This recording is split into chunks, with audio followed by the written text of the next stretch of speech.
सन 1769 में निकोलस नाम के एक इंजीनियर ने भाप से चलने वाली गाड़ी का निर्माण किया। यह एक तोप गाड़ी थी जिसका इस्तेमाल जंग के दौरान किया जाना था।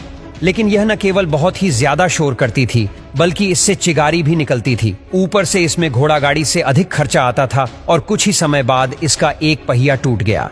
यानी कि मशीन से चलने वाली गाड़ी को बनाने की पहल हो चुकी थी, लेकिन वह उतनी ज्यादा सफल नहीं हुई।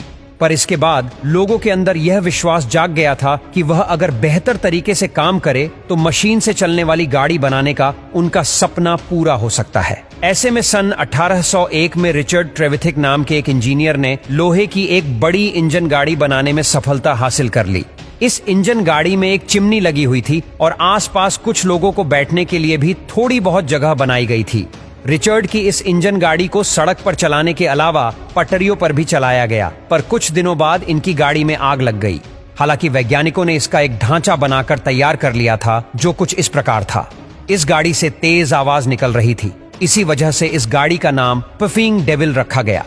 पफिंग डेविल का मतलब होता है छुक छुक करने वाला शैतान। जब सबसे पहली बार यह ट्रेन पटरी पर दौड़ने लगी तो इससे निकलने वाली चिगारी और आवाज को देखकर आसपास के लोग इसे शैतान समझ रहे थे। उन्हें तो पता ही नहीं था कि इस तरह की भी कोई गाड़ी होती है। उन्हें तो केवल बैलगाड़ी और घोड़ा गाड़ी ही समझ में आती थी। हालांकि पहली इंजन वाली गाड़ी के जलने के बाद रिचर्ड ने हार नहीं मानी और साल 1803 में उन्होंने एक दूसरी भाप इंजन गाड़ी बनाई और उसे कॉर्नवेल से लंदन तक का सफर तय किया।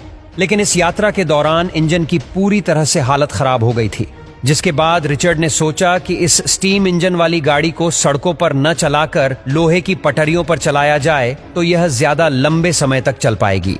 इसलिए उन्होंने कंपनी से बात करके कॉर्नवेल से लेकर लंदन तक पटरी बिछा दी और फिर 21 फरवरी 1804 को एक ट्रेन जिसमें 25 टन लोहा और 70 आदमी सवार थे, उसे रिचर्ड ने खुद 4 घंटे 5 मिनट तक चलाया था। यह दुनिया में पहली बार हुआ था जब स्टीम इंजन की मदद से इतना भारी सामान और लोगों को ले जाया गया था। हालांकि दोस्तों, यह आविष्कार तो हो गया था, लेकिन इस समय तक रेलगाड़ी को बहुत ही खर्चीला और कम उपयोगी माना जाता था। इसी वजह से किसी भी कंपनी ने इस प्रोजेक्ट पर हाथ लगाना फायदेमंद नहीं समझा। लोगों को लगा कि इसमें सिर्फ नुकसान ही होगा, क्योंकि उस टाइम लुटेरे वगैरह भी बहुत होते थे और रेल की पटरियां भी ठीक तरह से नहीं बिछी थीं। इन सारी चीजों को अकेले मैनेज करना रिचर्ड के लिए बिल्कुल भी आसान नहीं था। लेकिन इस फील्ड में मैथ्यू मरी, जो एक बहुत ही बेहतरीन इंजीनियर और बिजनेसमैन थे, और यह हमेशा से ही एक ऐसी गाड़ी बनाना चाहते थे जो घोड़ों पर निर्भर न होकर भाप के इंजन से चले। इसलिए इन्होंने साल 1812 में रिचर्ड ट्रेवल द्वारा बनाई गई स्टीम इंजन में कई सारे बदलाव किए। सबसे पहले तो उस स्टीम इंजन को नए तरीके से मॉडिफाई किया गया, क्योंकि तब तक तकनीक पहले से बेहतर हो गई थी। और फिर साल 1812 में पहली बार इसे व्यापारिक रूप से चलाने के लिए पटरियों पर दौड़ाया गया। फिर आते हैं चोड स्टीफेंसन। इन्हें कोयले के इंजन के इस्तेमाल और ट्रेन को दुनिया के अलग अलग हिस्सों तक पहुंचाने के लिए जाना जाता है। इन्होंने अपने बेटे के नाम पर अपनी कंपनी शुरू करी थी, जिसका नाम था the Robert Stephenson and company.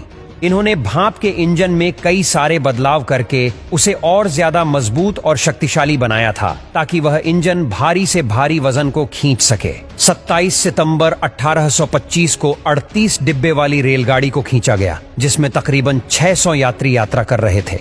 इस पहली बड़ी सी रेलगाड़ी ने डार्लिंगटन से स्टोकटन तक का 35 मील का सफर तय किया था और ट्रेन में यह सफर 14 मील प्रति घंटे की रफ्तार से तय किया था।